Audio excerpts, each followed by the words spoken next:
오늘 함께 보실 하나님의 말씀은 디모데전서 4장 7절로 8절 말씀입니다.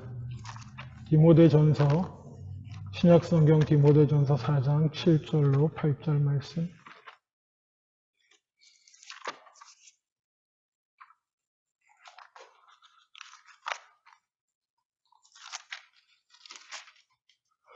제가 가진 성경으로는 신약성경 339페이지입니다.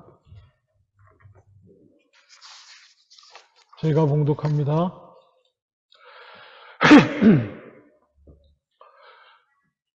망령되고 허탄한 신화를 버리고 경건에 이르도록 내 자신을 연단하라. 육체의 연단은 약간의 유익이 있으나 경건은 범사에 유익하니 금생과 내생에 약속이 있느니라. 아멘. 망령되고 한 번 더 제가 읽습니다. 7절만. 망령되고 허탄한 신화를 버리고 경건에 이르도록 내 자신을 연단하라. 아멘.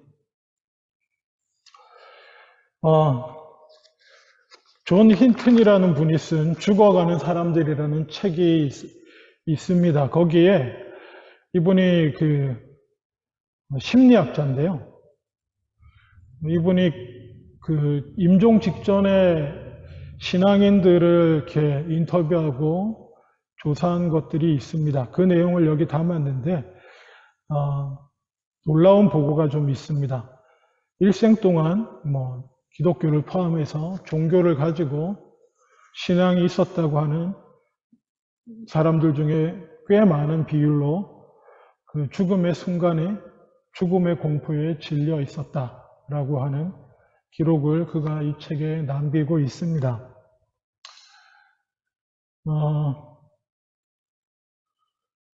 안타까운 일입니다.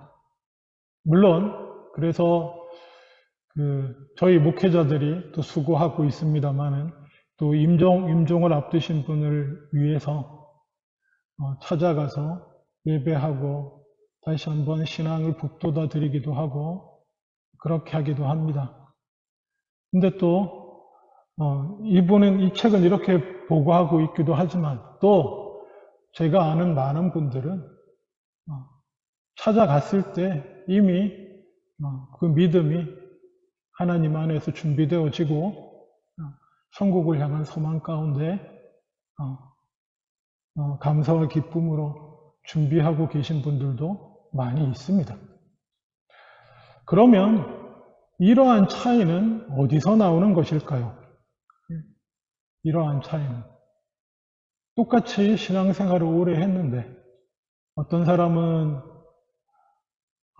마지막 순간에 두려움과 걱정과 불안 가운데 마지막 순간을 맞이하고 어떤 사람은 평안과 감사 가운데 맞이하게 될까요? 지금 구원의 문제를 얘기하는 게 아닙니다. 어떻게 맞이해도 구원받습니다. 제가 언젠가 말씀드렸죠? 출애굽기에 마지막 10가지 재앙 마지막 날에 뭡니까? 양의 피를 문에 발라두면 살리라. 그렇게 믿음으로 문에 발라두고 그 뒤에 있으면 누구나 삽니다. 그 문 뒤에서 그래도 혹시 죽으면 어떡하나? 사방에 울리는 곡소리와 울음소리 때문에 아이고 죽으면 어떡하나? 걱정과 두려움 가운데 부들부들 떨고 있어도 그 사람은 삽니다. 아멘? 네, 피 뒤에 있으니까요. 그리고 어떤 사람은 아니 하나님이 피를 발라놓고 그 뒤에 있으면 산다고 했잖아. 뭐가 걱정이야? 그래서 마음 편하게 유월절 떡을 떼고 기쁨으로 유월절 잔을 마시고 한 사람도 똑같이 삽니다. 저는 지금 구원의 문제를 얘기하고 있는 것이 아닙니다. 기억하십시오. 똑같은 믿음으로 신앙생활을 해왔지만 그래도 기왕이면 마지막 순간에 두려움과 걱정에 사로잡히지 않는 것이 좋지 않겠습니까? 천국은 똑같이 가더라도. 굳이 이유를 따지자고 한다면, 이 전문적인 표현을 빌리자면, 믿음이 내면화되지 못했다. 믿음이 자기 것으로 온전히 내면화되지 못했기 때문에 이러한 문제가 발생한다. 이렇게 목회적으로는 진단을 내리기도 합니다. 저희 이미 소천하신 저희 아버지, 큰아버지죠. 저희 양아버지기도 하신 큰아버지가 고등학교 시절 때 저한테 얘기했던 말씀이 기억이 납니다. 저희는 어렸을 때, 제가 아버지, 어머니는, 그러니까 큰아버지, 큰어머니죠. 처음 신앙을 접한 것은 장로교를 통해서였습니다. 장로교 선교사님이 이제 교인들을 통해서 그 신앙을 접하셨고, 근데 이제 부산으로 이사를 가면서 그 부산의 구서동이라고는 그야말로 우리는 구석동 그랬는데 지금은 뭐 많이 변화했지만 부산 북쪽에 아주 구석에 있는, 그래서 구서동 아니고 원래 구서인데요. 구서동인데 거기에 이사를 갔는데 교회가 딱 하나 있었습니다. 그 교회가 무슨 교회냐면 침례교회였어요. 침례교회 중에서도 성서침례교회라고 하는 교회인데, 그래서 원래 장로교셨지만 뭐 교회가 거기뿐이고 어느 교회를 가도 되기 때문에 침례교회를 가서 예배를 드리셨는데, 원래 계시던 김원배 목사님이라고 하는 분이 이제 필리핀 선교사로 가시고, 새로 서울에 유명한 불광동 성서침례교회라고 있거든요. 뭐 잘 모르셔도 됩니다. 하여튼 침례교회 안에서 유명한 교회인데, 불광동 성서침례교회 전도사님으로 계셨던 박예레미야라고 하는 분이 이제 목사님으로 부산 구서동에 있는 성서침례교회에 오셨는데, 이분이 이제 그 집사님들 이상 그 성도들을 가지고 열심히, 지금 생각해 보면 영성훈련을 시키셨어요. 그 영성훈련이 다른 게 아니고 기도훈련을 주로 시키셨던 것 같아요. 그냥 길게 기도하고 열심히 기도하게 하고, 그리고 지금 생각해 보면 영성을 강조하신 것 같은데, 아버지는 그래도 성실하시, 그리고 장로교에 있었으면 이미 장로 되셨을 뿐인데, 침례교회는 원래 또 정통 성서 침례교회는 또 장로가 없거든요. 장로가 안 세우고 집사가 전부인데, 안수 집사가. 하여튼 열심히 목사님이 시키는 대로 기도에도 나가고, 철학 기도에도 나가고, 막 열심히 따라다니셨어요. 시키시는 대로. 뭐, 직분 있고 하시니까 더 그러셨겠지만, 그러면서 저한테 하신 얘기가 있어요. 야, 영환아, 이 신앙이 말이야, 내가 이 머리에만 있던 거를 이 가슴으로 옮기려고 하니까 너무 힘들다. 이해가 되시나요? 신앙을 아버지는 공부하고 배우고 그렇게 해서 그렇게 고백하신 것 같아요. 머릿속에만 있던 거를 가슴으로 옮기려고 하니 너무 힘들다. 그러니까는 뭐라 그럴까요? 내면화라고 할까? 보다 실제적인 걸로 그런 고백을 하셨던 기억이 납니다. 그래도 열심히 쫓아서서 저는 성공하신 걸로 알고 있습니다. 그런 거를 말입니다. 이렇게 신앙이 단순히 사도신경 외우고 성경 암송하고 또 머릿속으로만 있는 것이 아니고 그게 정말 살아있는 능력으로 되는 것. 저는 그것을 경건하다라고 이렇게 표현할 수 있다고 생각합니다. 경건. 그래서 근데 놀랍게도 이 경건은 훈련될 수 있다는 겁니다. 오해하지 마십시오. 구원이 훈련되는 거 아닙니다. 구원은 성령의 역사로 하나님의 은혜로 거저 주신 것을 믿음으로 구원을 얻게 되는데, 경건은 거저 얻어지는 것이 아니고 경건은 훈련되어지는 것입니다. 연습할 수 있는 거예요. 저 옛날 단어가 더 좋아요. 옛날 성경은 경건의 연습이라 이렇게 했는데 요즘 개정판으로 나오면서 연단이라고 조금 더 무거운 단어가 됐어요. 경건의 중요성을 강조해서 좋긴 하지만 저는 경건의 연습이라는 단어가 더 익숙해서 좋습니다. 경건을 연습하라고 성경은 권면하고 있습니다. 그리고 육체의 연단은 약간의 유익이 있지만 경건은 범사에 유익해서 금생과 내생의 약속이 있다라고 말합니다. 그리고 특별히 7절 앞부분은 망령되고 허탄한 신화를 버리고, 이게 뭐냐면 실제로 우리의 신앙과 경건에 도움되지 않는 온갖 잡다한 세상의 이야기들, 종교적인 이야기들, 그런 것들을 말합니다. 그 중에서도 자기 마음에 귀를 솔깃하게 하고 혹하게 하는 이야기들이 있을 수 있습니다. 그래서 그런 것들을 주의해야 되는데, 바울은 디모데후서에서는 3장 5절에 이렇게 말합니다. 말세에 사람들이 자기를 사랑하며 돈을 사랑하고 자랑하고 교만하고 비방하고 부모를 거역하고 감사하지 아니하고 거룩하지 아니하고 이렇게 온갖 선한 것을 좋아하지 아니하고 더하여서 사람들이 자기 마음에 드는 것들만 귀 기울이고 많은 선생을 삼고 하는 때가 온다라고 말하고 있습니다. 자기가 좋아하는 것에만 귀를 기울이고 자기가 바라고 원하는 것들, 자기를 기쁘게 하는 것들에만 귀를 기울이게 되는 때가 온다라고 말하고 있고요. 그래서 그러한 것들을 버리라고 말하는 것입니다. 그러한 것들을 버리고 경건을 연습하도록 쓰라는 것입니다.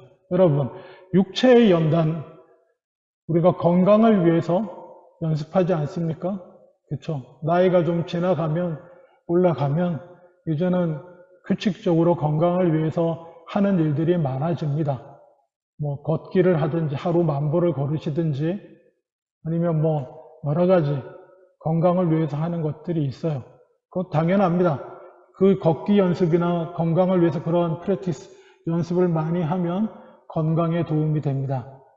건강이 좋아지고 이 땅에서 살아가는데 오래 살고 단순히 오래 살 뿐만 아니라 활력 있게 기쁘게 힘있게 사는 데 도움이 됩니다. 그렇지만 거기까지입니다. 근데 경건은요, 경건을 위해서 연습을 하고 훈련을 하면 이 땅에서뿐만 아니라 영원에 이르도록 우리를 유지시켜주고 건강하고 기쁨과 평안 가운데 유지시켜줄 수 있는 연습이 되는 줄로 믿습니다. 경건이 뭘까요? 경건하다. 헬라어로는 유세베이아라고 하는 단어인데요. 이 단어가 원래 갖는 의미는 리스펙트 한다는 겁니다. 리버런스, 공경하고 이렇게 숭배한다는 의미를 그 단어 원어적으로 가지고 있어요. 그러니까 경건의 출발이 뭐라는 겁니까? 경건의 출발은 하나님을 경외하는 것에서부터 시작하는 거예요. 공경하고, 그러므로 하나님을 경외하는 것에서부터 나오는 삶이 경건한 삶입니다. 근데 그 경건은 놀랍게도 두 가지 형태로 나타날 수가 있습니다. 디모데후서 3장 5절을 제가 다시 말씀드리면 이렇게 말합니다. 경건의 모양은 있으나 경건의 능력은 부인하는 자들이 있다. 그래서 놀랍게도 경건을 모양과 능력으로도 구별해 볼 수 있다고 성경은 말합니다. 경건의 폼이 있고요. 그리고 경건의 파워가 있다라는 겁니다. 그리고 베드로후서 3장 11절에도 너희가 어떠한 사람이 되어야 마땅하냐? 거룩한 행실과 경건함으로 하나님의 날이 임하기를 바라고 이렇게 표현된 게 있어요. 경건함과 또 거룩한 행실을 이렇게 조금 분류하는 그런 모습이 있습니다.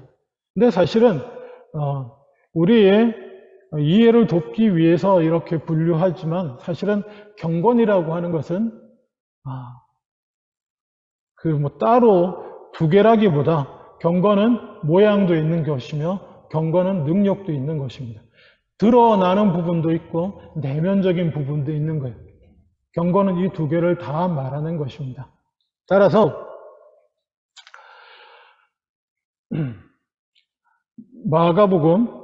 야고보서 1장 26절에 보면 누구든지 스스로 경건하다 생각하며 자기 혀를 제갈 물리지 아니하고 자기 마음을 속이면 이 사람의 경건은 헛것이다. 이렇게까지 표현합니다. 그러니까 경건이 또 뭐하고 연결된다는 거예요? 말을 은혜롭게 하는 것하고도 연결되어 있다는 거죠. 그러니까는 경건은 이게 내면이나 외면이 다 연결되는 것입니다. 폼만 있어도, 모양만 있어도 안 되는 것입니다. 그리고 능력이 있다면 모양으로, 겉으로 드러나는 것이지만, 또 문제는 능력이 없어도 모양은 있을 수 있는 것이 경건입니다. 아까 말한 디모데후서 3장 5절 읽은 것처럼 경건의 능력은 부인하는 자들이 있다. 경건의 모양만을 취하고,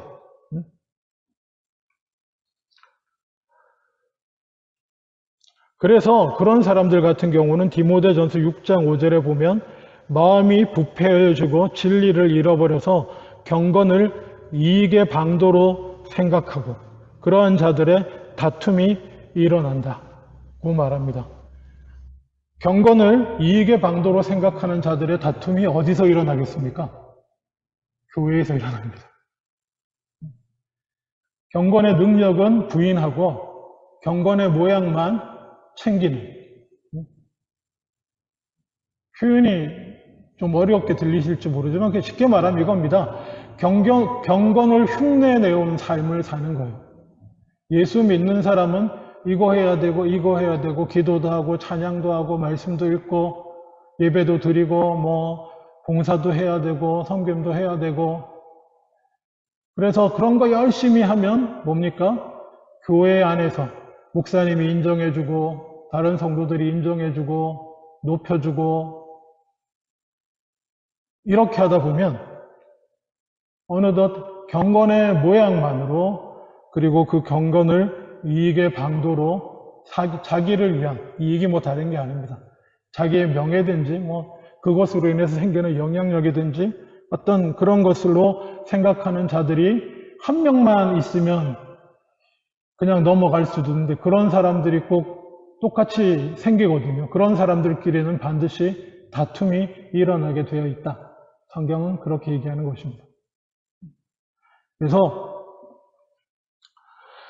경건이라고 하는 것은 어떤 의미에서 내면을 더 강조하게 되는 것입니다. 경건은 어떻게 보면 이 하나님을 경외함으로 순종하는 삶, 경외함으로 순종하는, 다른 이유로 순종하는 게 아니에요. 다른 이유로 교회 안에서 인정받기 위해서 말씀에 순종하고 이러는 게 아니고, 교회 안에서 누군가의 뭐 칭찬을 받기 위해서 순종하고 이런 것이 아니라 하나님을 경외함으로 순종하는 삶의 모습이 사실은 그것으로 인해서 이루어져가는 삶의 총체적인 모습을 사실은 경건이라고 말할 수 있는 거거든요. 어느 것 하나 빠지면 안 되는 줄로 믿습니다. 요즘은 이 경건이라는 단어에 더하여서 새롭게 영성이라고 하는 단어를 이렇게 많이 쓰기 시작합니다. 경건과 영성. 크게 보면 영성이라고 하는 것은 경건에 포함되는 것입니다. 단어로 영어로는 그냥 spirituality로 그냥 이렇게 되는 건데, 성령을 강조하는, 영을 강조하는 것입니다. 그래서 보통 이 영성을 뭐라고 말하냐면은 신앙의 생명을 주고, 그리고 동기를 부여해주는 어떤 것을 영성이라고 이렇게 표현합니다. 사실 성령 충만하고도 관련되어 있는 건데요.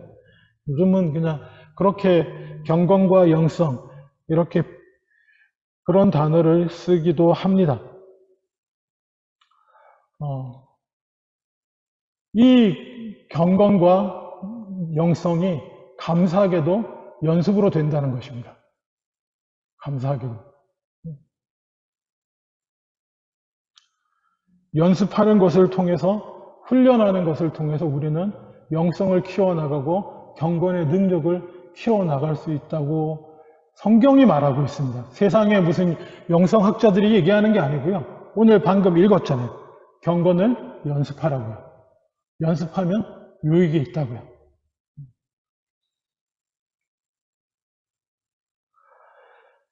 그러면 경건은 여러분 사실은 우리가 경건의 연습은 알게 모르게 해오고 있습니다. 가장 중요한 게 무엇이겠습니까? 경건의 연습을 위해서 가장 중요한 것? 예, 일주일에 하루를 떼놓고 주님 앞에 드리는 것이죠. 거기서부터 출발합니다. 그리고 어떤 경우는 일주일에 하루가 아니라 하루 중에 일부를 떼놓고 주님 앞에 드리는 것입니다. 거기서부터 시작하는 것입니다. 그리고 뭘 할까요? 예, 말씀 묵상하는 것, 정기적으로 읽고 묵상하는 것. 그리고 또 뭡니까? 기도하고 찬양하는 것. 그리고 놀랍게도 공부하는 것도 영성훈련입니다. 말씀을 공부하는 것. 묵상과 공부가 같은 게 아니에요. 묵상은 한 구절을 반복적으로 읊조리고 또 읊조리고 또 읊조려서 그것이 내 영혼에 새겨지고 마음판에 새겨지게 하는 것이 묵상입니다. 명상하는 거 아니에요. 성경은 항상 묵상을 말하고 있습니다.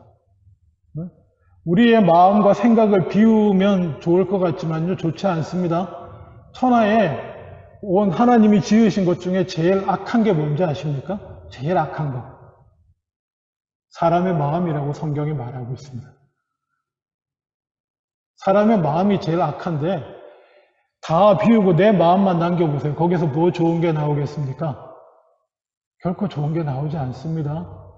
언젠가 제가 성경 복음서 공부하면서 말씀드렸잖아요. 처음 귀신이 들렸길래 쫓아내고 깨끗이 치워놨더니 그 귀신이 온 세상 돌아다니다가 뭐예요? 지 친구들 다 데리고 다시 들어와서 이전 형편보다 더 어렵게 됐다. 성경이 그렇게 얘기하고 있는 기억나시죠? 그 얘기가 무슨 얘기냐면 마음을 비운다라는 게 명상을 통해서 뭐 마음을 비우는 게 하나도 가능하지도 않을 뿐더러 도움이 안 되는 일이라는 것입니다. 왜냐하면 딴 걸로 채워지기 때문에 그래요. 인간의 마음이라는 건. 그래서 묵상하라고 합니다. 묵상. 뭐예요? 비워진 마음이 말씀으로 채워질 수 있도록 묵상하는 겁니다. 말씀이 가득 새겨지고 채워지게 성경은 계속해서 묵상을 말하고 있습니다. 묵상을 훈련하시기 바랍니다. 공부가 힘드신 분들은 그냥 같은 말씀을 반복하고 또 읊조리고 또 읊조리고 또 읊조리세요. 그게 얼마나 능력이 되는지 모릅니다.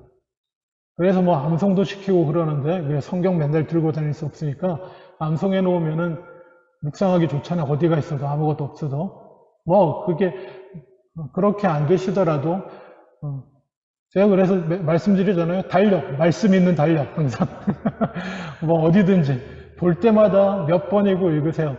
제가 한 집사님 댁에 신방 갔더니 뭐 달력뿐 아니라 옛날 것도 오리셔가지고 이렇게 다 붙여놓고 하셨던데 감사한 일입니다.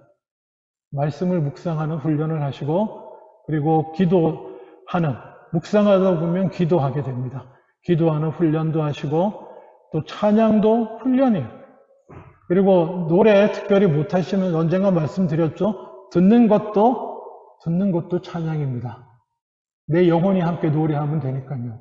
목소리가 안 나오는 사람도 찬양할 수 있어요. 들음으로 영혼이 찬양합니다. 그렇게 시간을 떼어드리는 것이 훈련입니다. 그리고 더 나아가서 섬기는 훈련도 할 수 있습니다. 순종의 훈련도 하고요. 그런 것들 우리가 교회를 통해서 개인적으로 많이 해볼 수 있습니다. 그래서 경건이라고 하는 것은 그리고 특별히 경건 가운데 영성이라고 하는 것은 바로 내 삶 가운데 살아계신 하나님이 함께하는 것을 함께 하시는 것을 늘 경험하면서 살아가는 것을 저는 경건이라고 생각합니다. 그리고 그것이 영성이라고 생각합니다. 우리의 신앙인으로서의 순종의 능력이 어디서부터 나옵니까? 하나님과 함께하는 것에서부터 나옵니다. 하나님의 임재를 늘 경험하는 것에서부터 나오는 것입니다. 그것을 매일매일 놓치지 않도록 하기 위해서 경건을 연습하는 것입니다. 훈련하는 것입니다. 그게 이 땅에서 삶 가운데 우리의 영적으로도 유익이 될 뿐 아니라 그리고 마지막 순간에도 우리에게 도움이 되고 하나님 앞에 천국에 들어가는 순간까지 언제나 우리를 붙잡고 흔들려고 하는 부르짖는 사탄의 권세 가운데서 죄악된 세상 가운데서 우리의 평안을 지키고 우리의 기쁨을 지키고 감사하는 삶을 지키며 빛과 소금으로 살아갈 수 있도록 해주는 것이 영성 훈련입니다. 영성이고 경건입니다. 말씀을 맺기를 원합니다. 하나님을 아는 것에서부터 시작됩니다. 모든 것이요. 말씀을 통해서 들음으로 하나님을 알고 그리고 믿음으로 시작되는데요. 그리고 이 알미라고 하는 것은 단순히 지식적인 알을 넘어서서 경험적으로 하나님을 알아가셔야 됩니다. 경험적으로 하나님을 알아가게 될 때에 우리는 경건해집니다. 그리고 경험적으로 하나님을 알아가게 될 때 우리는 그 영성이 충만해집니다. 굳이 영성이라는 단어 쓸 필요 없지만, 그래서 경건 훈련은 하나님을 경험하도록 하는 훈련이기도 합니다. 말씀을 통해서 묵상하고 찬양하는 것을 통해서. 그리고 제가 좋아하고 늘 강조하는 것이 저는 가장 효과적인 것이 하나님 말씀에 순종하는 것이라고 생각합니다. 순종하기 힘든 상황 가운데서 딱히 내가 크게 믿음이 확신이 되지 않더라도 말씀이니까 하나님이 이렇게 하라고 하셨으니까 성경에 이렇게 기록되어 있으니까 결단 내리고 순종해 보십시오. 그것만큼 큰 훈련이 없습니다.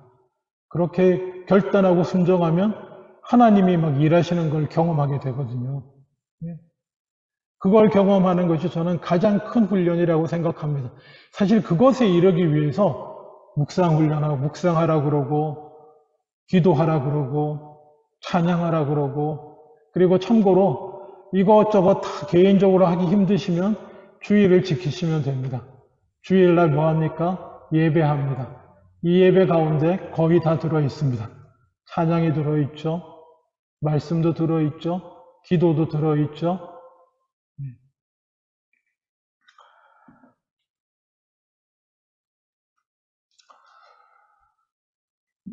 말씀을 맺기를 원합니다. 재밌게도 이 영성에도 색깔이 있다고 합니다.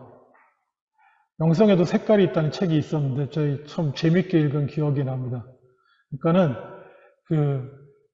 그냥 그 내용은 뭐냐면 사람마다 좀 하나님을 특별히 가까이 느끼는 방법이랄까 길이 조금씩 다르다라는 것을 기록하고 있는 책인데요.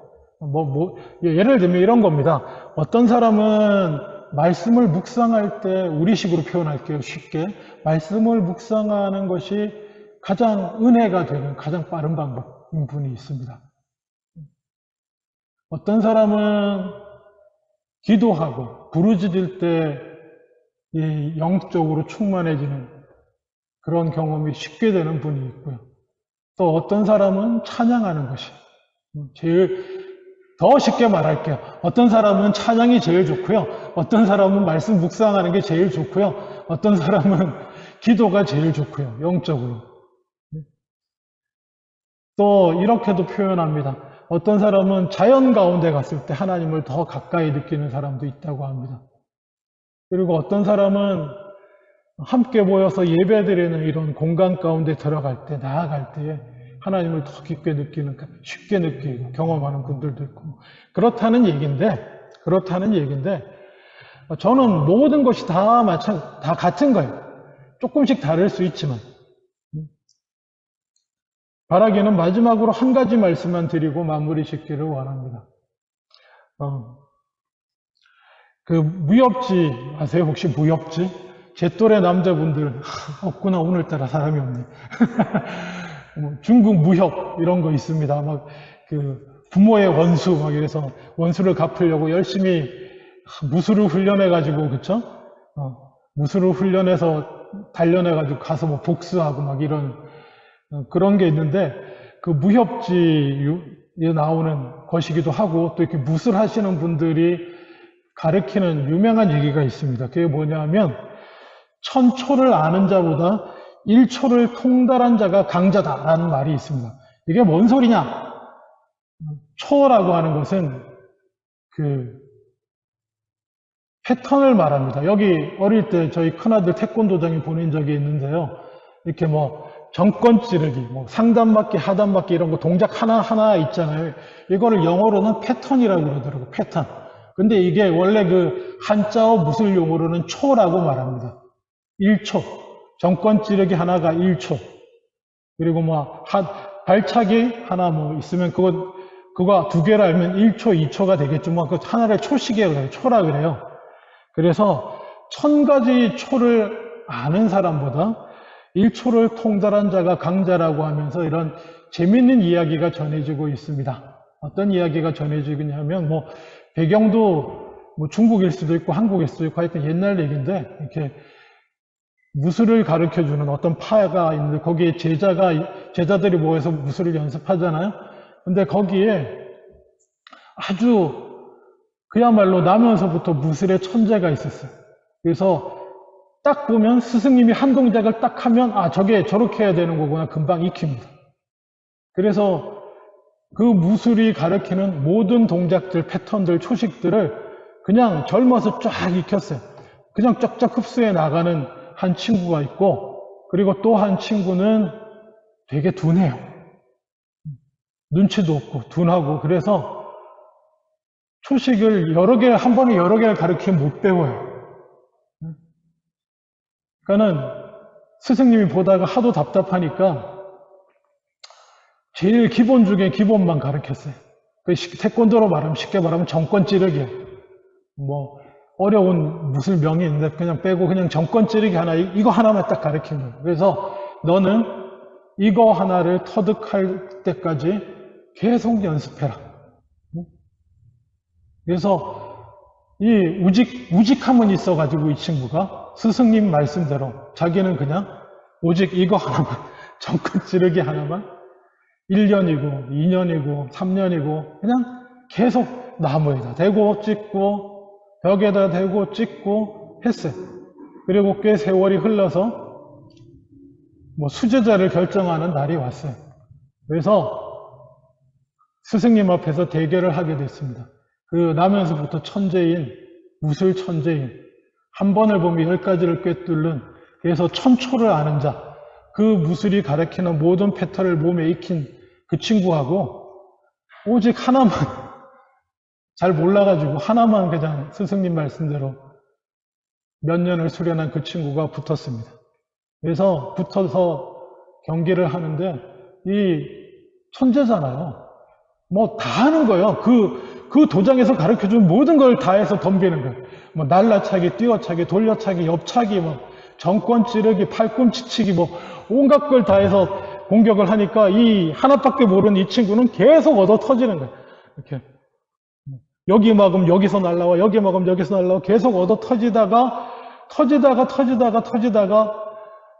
어느 순간에 본능적으로 틈이 하나 생긴 걸 보고는 그냥 자기 하나 배운 거, 할 줄 아는 거 하나밖에 없어. 정권 찌르기 하나 딱 내질렀는데 그 한 방에 상대방이 나가 떨어지고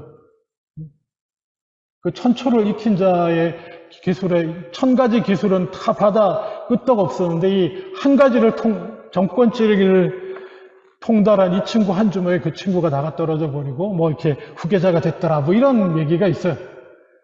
그냥 유명한 얘기이기도 하지만 신앙도 똑같습니다. 여러분 여러 가지가 있어요.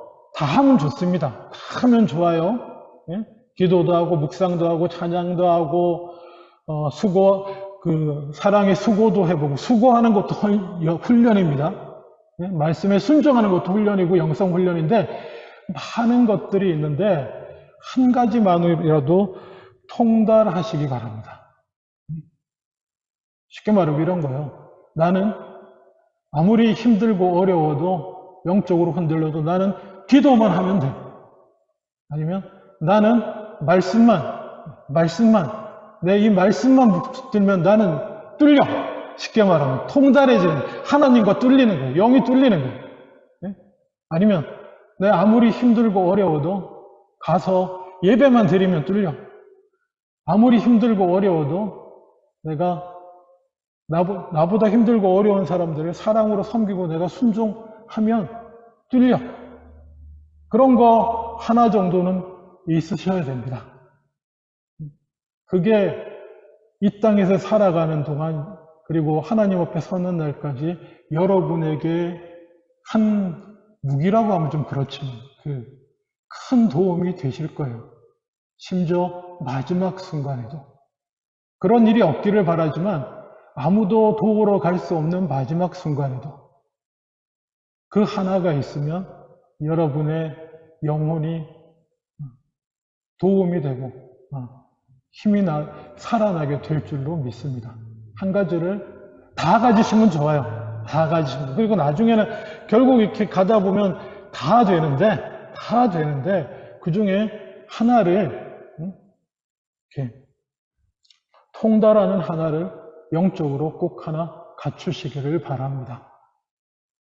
저는 예전에는 제 얘기를 드리고 마무리 드리면, 저는 이상하게 여기실지 모르지만 저는 공부하는 거였어요. 말씀을 공부하고 하나님에 대해서 공부하고 그것이 저를 회복시키는 길이었는데 그걸로 시작했어요. 그런데 그 다음에는 묵상하는 것이 제게 힘이 되고요. 또 그와 함께 찬양도 힘이 돼요. 뭐 당연히 그러니까 지금 묵상하고 있겠지만, 네? 이제는 말씀을 봐도 말씀만, 제 달력에 걸려있는 말씀만 봐도 저는 뚫리고요. 그냥 무심코 틀어놓는, 유튜브에서 골라서 틀어놓는 찬양만 들어도 저는 뚫리고요. 그렇습니다. 뭐 하나는 가지세요. 다 가지시면 더 좋고요. 기도하겠습니다. 아버지 하나님, 망령되고 허탄한 신화를, 쓸데없는 것들 다 버리고 경건에 이르도록 연습하는 우리들 다 되게 하여 주시옵소서. 육체의 연습도 심지어 약간의 유익이 있을진데 경건은 범사에 유익하고 영원히 유익하게 될 줄로 믿습니다. 바라기는 꼭 한 가지, 하나만이라도 내가 하나님께 통할 수 있는 경건의 그 능력을 이룰 수 있는 것 한 가지만이라도 반드시 터득하고 가질 수 있는 우리들 다 되게 하여 주시옵소서. 감사드리고 예수님 이름으로 기도합니다. 아멘.